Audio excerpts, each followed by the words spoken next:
இத மட்டும் கண்டுக்காம இருங்க. உங்க குடும்பத்துல நீங்க நினைச்ச நல்ல காரியங்கள் உங்க குடும்பத்துக்கு நடந்தே தீரும். உங்க மனசுல ஒரு இருட்டு, அந்த இருட்டை விரட்டுவதற்கு நாம முயற்சிகள் செய்ய வேண்டும். உங்களோட கை ஓங்கி இருக்கும் வரை உங்கள் குடும்பத்தில் எந்த பிரச்சனையும் எந்த சலனமும் ஏற்படாது. ஆனால் நீங்கள் உங்களை பலப்படுத்த வேண்டும். மன ரீதியாக எதிர்த்து வாக்குவாதம் செய்வதால் நீங்கள் பலகீனத்தை அடைவீர்கள். உங்கள் குடும்பமும் பலகீனமான குடும்பமாக மாறும். ஒரு வெற்றி உத்தரவாதத்தை சாயப்பா இந்த பதிவின் மூலமாக உங்களுக்கு கொடுத்திருக்கிறார். சோ வாழ்க்கையில வாழணும்ன்ற ஆசை உங்களுக்கு இருக்குது, உங்களுக்கு வாழ்வதற்கு தகுதியும் இருக்குது. ஆனா ஒரு சில விஷயத்தினால அது மிக பெரிய அளவுல பாதிப்பை ஏற்படுத்துது.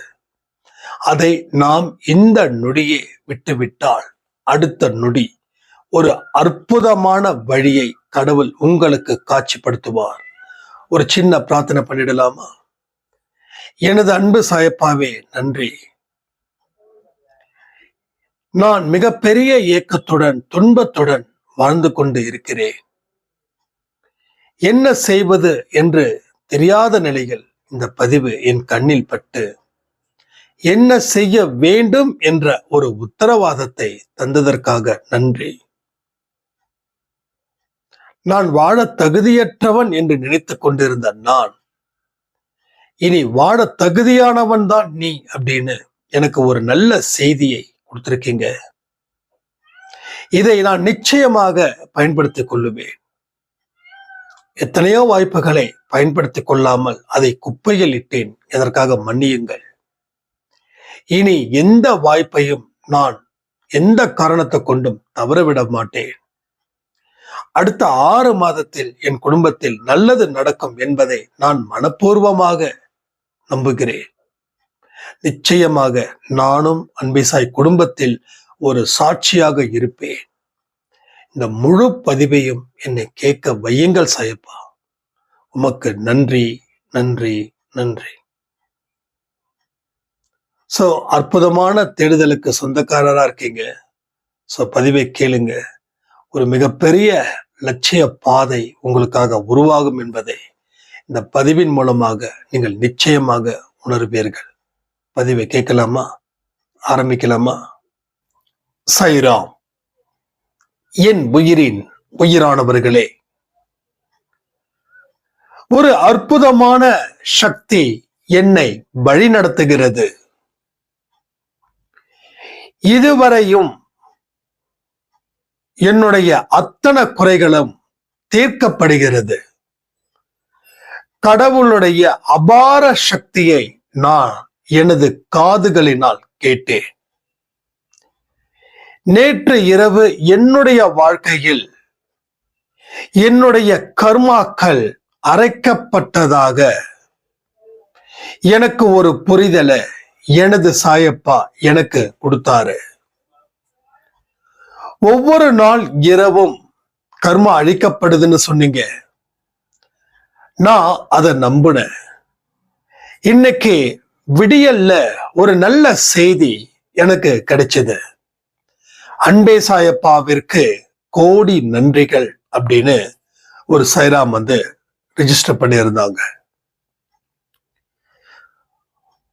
உங்களுடைய ஒவ்வொரு தேவைகளும் இங்கே கூர்ந்து சாயப்பாவினால் கவனிக்கப்படுகிறது. ஆழமான நம்பிக்கையை விதைத்தால் மட்டுமே அவர் செய்யக்கூடிய எல்லா செயல்களும் நம் கண்களுக்கு முன்ன நிற்கும். மனுஷன் எதை வேணாலும் இழந்து வாழ முடியும். கையில்லாம வாழலாம், கண்ணு இல்லாம வாழலாம், செவிடரா வாழலாம், உறவுகளே இல்லாமல் கூட அவனால வாழ முடியும். ஆனா நம்பிக்கை அப்படின்ற ஒன்று அவன் வாழ்க்கையில் இல்லை என்றால் அவனுக்கு நிச்சயமா எந்த ஒரு வாழ்க்கையும் அவனுக்கு வராது, வாய்க்காது. சோ கடவுளுடைய அற்புத திருவடியை நாம் தலை குனிந்து பணியும் போது ஒரு மிகப்பெரிய சக்தி நம்மிடம் இருந்து வருகிறது. அந்த சக்தி அளவில்லாத சந்தோஷத்தையும் அளவில்லாத வெற்றியையும் கொடுத்து உங்களை மகிழ்ச்சி கடலில் அது ஆழ்த்துகிறது.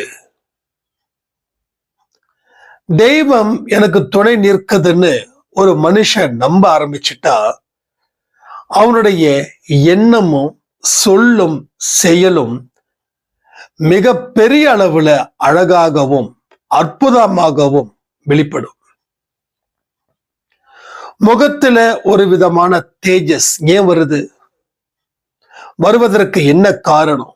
இது எல்லாமே உங்களிடம் அந்த தெய்வம் துணை நிற்பதற்கு உண்டான அறிகுறிகள்.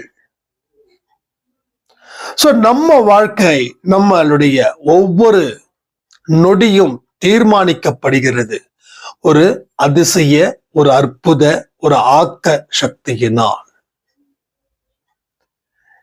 அந்த சக்தியை நீங்கள் எப்பொழுது உணர்வு பூர்வமாக உணர்கிறீர்களோ அன்று உங்கள் வாழ்க்கையில் கடவுள் ஒரு புதிய அத்தியாயத்தை எழுதி வைப்பார். பலவிதமான தேடுதல்களுக்கு உங்களுக்கு இன்னைக்கு வரைக்கும் பதில் இல்லை. ஏன்னா நம்பிக்கை இல்லாமல் செய்யக்கூடிய எந்த செயல்களிலும் வெற்றி பெறவே முடியாது. உங்களுடைய ஒவ்வொரு செயல்களும் கடவுளால் கூர்ந்து கவனிக்கப்படுகின்றது. நீங்க அந்த செயலை எந்த முறையில செய்து முடிக்கிறீங்கன்றத பொறுத்து கடவுளுடைய முடிவும் மாறுபடுகிறது. நீங்க இப்ப கூட ஏதோ ஒரு செயல் செய்றீங்க. இப்போ இந்த வீடியோவை பார்க்கறது கூட ஒரு செயல்தான். நான் சொல்லக்கூடிய ஒரு விஷயத்திலையும் உங்களுக்கு சந்தேகம் இல்லாத நம்பிக்கை ஏற்பட்டுச்சு அப்படின்னா இந்த பதிவும் இந்த பதிவில் சொல்லப்பட்ட விதமும் உங்கள் வாழ்க்கையில் நிச்சயமாக நடந்தே தீரும். அதுல மாற்று கருத்துக்கு இடமே இல்லை. சோ நம்ம வாழ்க்கைய நாம சீரமைக்கணும், சரி பண்ணணும், கட்டமைக்கணும். இது எல்லாமே நம்ம கையில தான் கடவுள் ஒரு பெரிய பொறுப்பை ஒப்படைத்திருக்கிறார். எனக்கு யாருமே இல்லை அப்படின்னு நினைச்சா நம்ம நம்பிக்கை இல்லாத மனிதர்களா வாழ நேரிடும். இந்த உலகத்தில் இருக்கக்கூடிய அத்தனை மனிதர்களும் எனக்கு சொந்தக்காரர்கள், என்னுடைய வெல்விஷர்கள், எனக்கு அன்பானவர்கள். யார் என் மீது குறைப்பட்டாலும் நான் பிறர் மீது குறை சொல்ல மாட்டேன். இந்த மாதிரி நல்ல செய்திகளை நாம கேட்டு அதன்படி வாழும்போது வாழ்க்கையில் ஒரு ஒழுக்கத்தை உங்களுக்கே தெரியாமல் நீங்கள் பின்பற்றி கொண்டு இருக்கிறீர்கள். செயல் எவ்வளவு முக்கியமோ அதை விட அந்த ஒழுக்கமும் மிக மிக முக்கியம். நம்ம நிறைய பதிவுல சொல்லியிருக்கோம், ஒழுக்கம் உங்களுக்கு உயிரை விட மேலானது. நீங்க ஒழுக்கம் இல்லாத எந்த செயல்கள் செய்தாலும் கடவுள் ஆதரிக்கவில்லை. ஒரு முகமுடிய போட்டுக்கிட்டு நம்ம வேலை பார்க்க கூடாது. உள்ளுக்குள்ள ஏதாவது தீங்கான காரியங்கள் இருந்தாலோ எண்ணங்கள் உதித்தாலோ அதை சரி செய்வதற்கு நாம் தயாராக இருக்க வேண்டும். பிறர் உங்கள் மீது வைக்கக்கூடிய விமர்சனத்தை ஏற்றுக்கொள்ளக்கூடிய மனப்பக்குவம் உங்களுக்கு இருந்து அதை திருத்திக் கொண்டால் அது கடவுளுடைய ஒரு எச்சரிக்கை என்பதை நாம் உணருவோம். இங்க நிறைய பேரு பாராட்டணும்னு நினைக்கிறாங்க. தப்பே செஞ்சாலும் நீ நல்லவன்னு சொல்லு. அது அவங்க ஆழ் மனசுல அப்படிப்பட்ட விஷயங்கள் இருக்கு. நாம சில பேர்கிட்ட ஓப்பனா இது சரியில்லை, நீங்க இப்படி பண்ணீங்க, அது தப்பு அப்படின்னு சொன்னா அவங்களால ஏத்துக்க முடியல. உடனே பகையாளியா பாக்குறாங்க. அப்போ உங்களை சுத்தி நல்லவர்கள் இருக்கிறார்கள் என்பதை நீங்கள் மனப்பூர்வமாக உணரும் பொழுதுதான் மற்றவர்களுடைய விமர்சனத்திற்கு நீங்கள் எந்த இடத்திலையும் மன கஷ்டமோ மன காயமோ படுவது இல்லை. தெய்வத்தின் அருள் உங்களுக்கு இருக்குது என்பதை எக்காலத்திலும் நீ மறவாதே. தெய்வம் உன்னை வழி நடத்துதுன்னா அது பிற மனிதர்கள் மூலமாகத்தான் உன்னை வழி நடத்தும். அப்ப பிற மனிதர்களுடைய விமர்சனம் உனது வாழ்க்கைக்கு மிகவும் தேவையானது ஒன்று, அத்தியாவசியமானது ஒன்றாக இருக்கப்படுகிறது. அப்போ உன்னை விமர்சனம் பண்ணா தாங்காம அவர்களை நீ விமர்சனம் பண்ணாதே. இதெல்லாம் நிறைய கத்துக்க வேண்டிய பாடங்கள். நம்ம லைஃப்ல என்னமோ ஒரு 10% மட்டும் தெரிஞ்சுக்கிட்டு 100% தெரிந்து கொண்டது போல நம்ம வாழ்ந்துகிட்டு இருக்கோம். எனக்கு தெரியாதா, நீ பெருசா சொல்ல வந்துட்ட, எனக்கு எல்லாம் தெரியும், நீ வாயை மூடு. இந்த மாதிரியான பதில்களை நாம என்னைக்கும் சொல்லவே கூடாது. கடுமையான விமர்சனத்தை வைத்தால் நீங்க பொறுமையா இருங்க. இத தாண்ட முடியும், நம்புங்க. பதிலுக்கு பதில் கொடுப்பதால அங்க வெறுப்பு அப்படின்ற ஒரு விஷயம் நடக்குது. உங்க கணவனோ உங்க மனைவியோ உங்க பிள்ளைகளோ உங்களை எதிர்த்து நின்னு பேசுறாங்க அப்படின்னும் போது உங்க மனசு அமைதியா இருக்க கத்துக்கோங்க. ஏன்னா மனசுல அமைதி இருக்கும் பொழுதுதான் நீங்க எதிர்பார்த்த காரியங்கள் எல்லாம் கச்சிதமா நடக்குது. அமைதியற்ற மனசுல என்ன நடக்கும்? ஒண்ணுமே நடக்காது. நீங்க நல்ல செயல்களை செய்யறீங்க, ஆனா மற்றவர்களுக்கு அது புரியல. உங்க குடும்பத்துக்காக நீங்க உழைக்கிறீங்க, ஆனா மற்றவர்களுக்கு புரியல. நீங்க வெற்றி பெறும் போது உங்களை உங்கள் குடும்பத்தில் இருக்கிறவர்கள் சல்லடைப்படுத்திடுவார்கள். அதுவரை காத்திரு. ஏன்னா இங்க சாயப்பாவை நம்பினவங்களோ அன்பேசாய் குடும்பத்துல இருக்கிறவங்களோ ஒரு பொழுதும் கைவிடப்படுவது இல்லை. ஏமாற்றங்கள் நிச்சயமாக தீர்க்கப்படுகின்ற ஒன்று. இங்க எதிர்பார்ப்பு ஏமாற்றத்தை தரும். எதிர்பார்க்க வேண்டாம். பலனில காத்திருக்காம செயலில கண்டிப்புடன் இருங்க. இதை செய்து முடிக்கணும் அப்படின்ற கடமையா செய்யாம இது கடவுளுக்கு செய்யக்கூடிய ஒரு பிரார்த்தனை, ஒரு தொண்டு. அத மனசுல நினைச்சு வாழ ஆரம்பிச்சு பாருங்க. உங்க செயல் அவ்வளவு சிறப்பு வாய்ந்ததாக இருக்கும். இதையெல்லாம் நான் அனுபவிச்சேன் அப்படின்ற முறையில தான் உங்களுக்கு இதை நான் சொல்லிக்கிட்டு இருக்கேன். என்னைக்கு உங்க நிலையில நீங்க நிலைச்சு நிக்கிறீங்களோ அன்னைக்கு நீங்கள் வெற்றி அடைந்ததற்கு சமம்.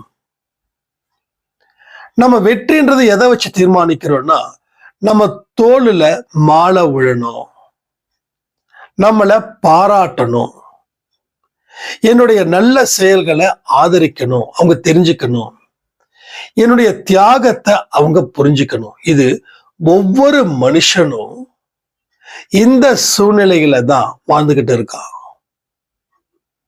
அப்போ அவனுடைய எதிர்பார்ப்பு பொய்யாகும் போது அவனுடைய மனசுல மிகப்பெரிய ஒரு கொந்தளிப்பு ஏற்படுகிறது. அந்த கொந்தளிப்பு அவனை மேலும் மேலும் வாழ்க்கையில இருந்து கீழே தள்ளிவிடுது. இவர்களுக்காக தானே வாழ்ந்த, இவர்களுக்காக தானே இவ்வளவு உயிரை கொடுத்த, இவர்களுக்குத்தானே இவ்வளவு தியாகம் செய்த, ஆனால் என்னை யாருமே மதிக்கல. எனக்கு மிகப்பெரிய கஷ்டத்தை அவர்கள் தேடி தந்தார்கள். அதனால நான் ஏன் செய்யணும்? நானும் அவர்களைப் போல் இருப்பேன் அப்படின்னு நாம ஒரு சபதம் எடுக்கிறோம் பாருங்க.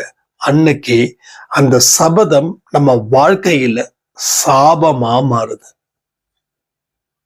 சோ சாபத்தின் படிதான் இன்னைக்கு இந்த துன்பத்தை நாம் அனுபவிக்கிறோம்.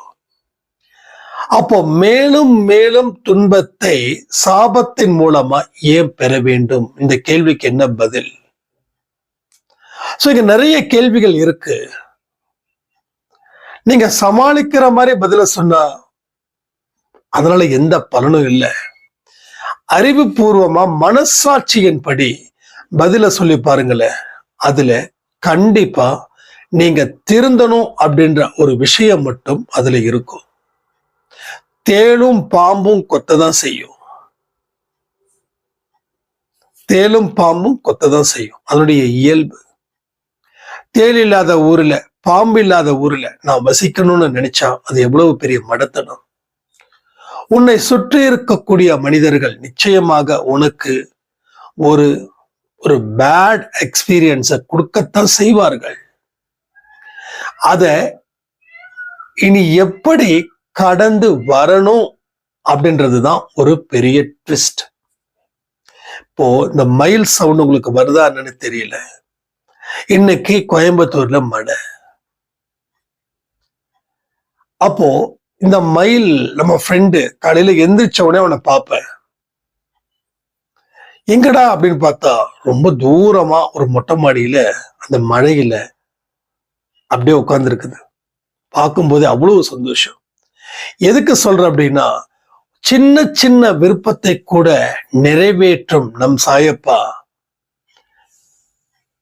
நம்மளோட பெரிய விருப்பத்தை அவர் நிறைவு செய்ய மாட்டாரா? கண்டிப்பாக செய்வார். கண்டிப்பாக ஒரு வளர்ச்சி பாதையை அவர் நமக்கு தருவார். ஆனா ஒண்ணே ஒண்ணு, மனசுல அமைதி மட்டும் இருக்க வேண்டும். நம்ம எவ்வளவுதான் நியாயங்கள் செய்தாலும் நமக்கு அநியாயம் நடக்கும்போது நம்ம அநியாயமாவே நடக்கிறோம். நீங்க எவ்வளவு பெரிய நியாய தத்துவத்தை வச்சிருக்கலாம், உண்மைதான், பொய் சொல்லல, நான் பொய் சொல்ல மாட்டேன். ஆனா உங்களுடைய நியாயத்தின் படி அவர்கள் தண்டிக்கப்படணும்னு நினைக்கிறதே மிகப்பெரிய அநியாயம். சோ நீங்களா இருக்கும் போதுதான் உங்களுக்கு மதிப்பு, மரியாதை எல்லாமே. பிறருடைய வாழ்வும் பிறருடைய இடமும், அது உங்களுடைய லைஃப் பார்ட்னரா இருந்தாலும் சரி, உங்க பிள்ளைகளா இருந்தாலும் சரி, வேண்டாம். உங்க கேரக்டர்ஸ் மாத்திக்க வேண்டாம். அமைதியா இருக்கும்போது கோழின்னு சொல்றாங்களா, சொல்லிட்டு போறாங்க. வாக்குவாதம் செய்யறதாலேயோ கோவக்காரனாலேயோ என்ன செய்ய முடியும்னா 50 தாண்டவே முடியாது. அப்படி தாண்டணும்னா மாத்திரை மருந்து தான் அது நமக்கு தீர்வா அமையும். சோ அந்த கட்டத்துக்கு நம்ம போக வேண்டாம். 100 வயசு வரைக்கும் நடமாடக்கூடிய ஆரோக்கியம் நமக்கு வேண்டும். நம் தேவைகளை நாமளே சரி செய்து கொள்ள வேண்டும். சோ இந்த கோபத்தோட உச்சம் வாழ்க்கையை அழிக்கும். எந்த ஒரு செயல்களையும் செய்ய முடியாதது போல் அது உங்களை மீண்டும் மீண்டும் வஞ்சிக்கும் என்பதை மறவாதீர்கள். சோ அமைதியை, அமைதி, அமைதி. ஒரு சின்ன பிரார்த்தனை பண்ணிடலாமா? என் அன்பே சாயப்பாவிற்கு நன்றி. அமைதியாக இருந்தால்தான் என்னுடைய வேண்டுதலை நீ நிறைவேற்றுவாய் என்பதை இந்த பதிவின் மூலம் நான் தெரிந்து கொண்டேன். என் குடும்பத்தில் இருப்பவர்களை நான் என்றும் எப்பொழுதும் நேசிப்பேன். எனக்கு எதிராக செயல்படக்கூடிய எந்த மனிதனையும் நான் மனதளவில் வெறுக்க மாட்டேன். எங்கள் குடும்பத்தில் நீர் வந்து பல நல்ல செய்திகளை சொல்வதற்காக நன்றி. நாங்கள் இன்னும் நிறைய நல்ல விஷயங்களை யோசிக்கவும் இல்லை, செயல்படுத்தவும் இல்லை. அதனால் எங்களை மன்னியுங்கள். எத்தனையோ பாவ காரியத்தை செய்து உங்கள் முன் மண்டியிட்டு மன்னிப்பு கேட்கிறோம். எங்களுக்கு உயிர் பிச்சை கொடுங்கள். எங்கள் வாழ்வில் நடக்கக்கூடிய மாற்றத்தை நீர் எங்களுக்கு தர வேண்டும் சாயப்பா. உனது பிள்ளைகளாக இருந்து உங்களுடைய சொல் என்னவோ அதுவே எனது வேத வாக்கு என்பதை நான் இந்த பிரார்த்தனையின் மூலம் உறுதிப்படுத்துகிறேன். என்னையும் என் குடும்பத்தில் இருப்பவரையும் நீர் பாதுகாத்தமைக்காக நன்றி. இனியும் பாதுகாக்க போவதற்காக நன்றி. கோடி தரிசனங்களை நான் பெற்ற ஒரு பாக்கியம் எனக்கு நீர் தர வேண்டும். என் வாழ்க்கையில் நீர் இருக்கிறாய் என்பதை நான் இந்த நிமிடம் உறுதி செய்து, எதை இழந்தாலும் இழப்பேனே தவிர எனது நம்பிக்கையை என்றும் இழக்க மாட்டேன் என்பதை இந்த பிரார்த்தனையின் மூலம் நான் உனக்கு உத்தரவாதம் தருகிறேன். என்னை நம்பு சாயப்பா. நீரே என்னையும் என் குடும்பத்தையும் சீர்படுத்தி அழகுபடுத்தி வெற்றி குடும்பமாக மாற்றுவதற்கு எங்களை நீர் தேர்ந்தெடுத்தமைக்காக நன்றி. எங்கள் தலையில் உங்கள் கை இருப்பதை நாங்கள் உணர்கிறோம். நீர் எங்களை ஆசீர்வதித்துக் கொண்டிருப்பதற்காக நன்றி, நன்றி, நன்றி. நல்ல ஒரு பிரார்த்தனை செய்தாச்சு. அமைதியான முறையில வாழ்க்கையை தேடுங்கள். சீக்கிரமாக நீங்க நினைச்ச எல்லா காரியம் நல்லபடியா நடக்கும்னு சொல்லி இந்த பதிவை நான் முடிக்கிறேன். ஜெய் சாய்ராம்.